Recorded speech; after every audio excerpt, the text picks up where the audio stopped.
Welcome back to our 30-day SHRM-CP exam preparation course.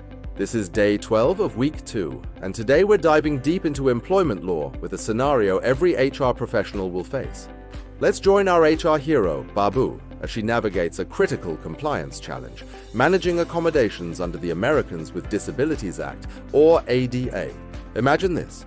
An employee tells their manager they have a medical condition and need a modified desk to do their job. The manager immediately pushes back, saying, "It's too expensive. Can the company just refuse the request?" This is a classic SHRM exam question, and Babu needs to get it right. To solve this, she must master the rules of reasonable accommodation. First, let's break down the law. The ADA protects what's called a qualified individual. So, what does that mean? It's someone who can perform the essential functions, the core duties of their job, either with or without an accommodation. If they can handle the main responsibilities, they are protected by the ADA. It's not about being able to do every single minor task, but the fundamental parts of the role.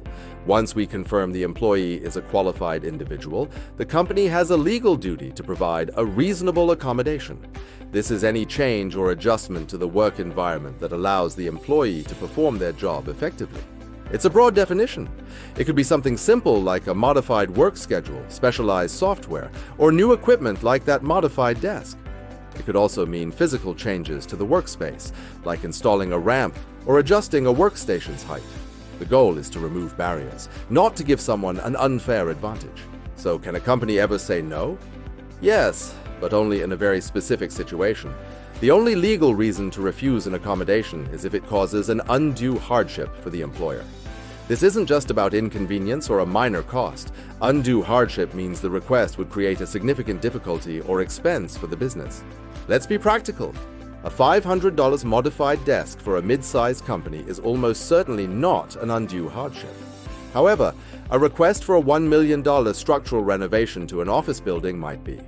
The key is that the hardship must be substantial and documented, considering the company's size and financial resources. Now let's look at a classic SHRM exam scenario that trips up many test takers. An employee requests 2 extra 15-minute breaks per day for a documented medical reason. The manager refuses, worried it will hurt team productivity. What's the correct HR action? Babu advises the manager that simply citing her productivity concerns is usually not enough to prove undue hardship. The correct action is to grant the accommodation unless the business can prove that those short breaks would fundamentally alter the nature of the job or the business operation. The ADA requires employers to be flexible and focus on solutions, not just on maintaining the status quo. Let's summarize the key takeaways for your exam. When managing an ADA request, follow this process.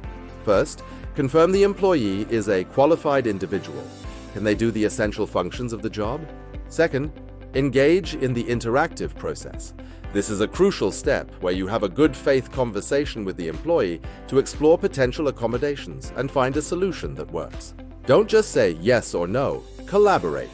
And third, remember that you can only refuse an accommodation if you can definitively prove and document that it creates an undue hardship.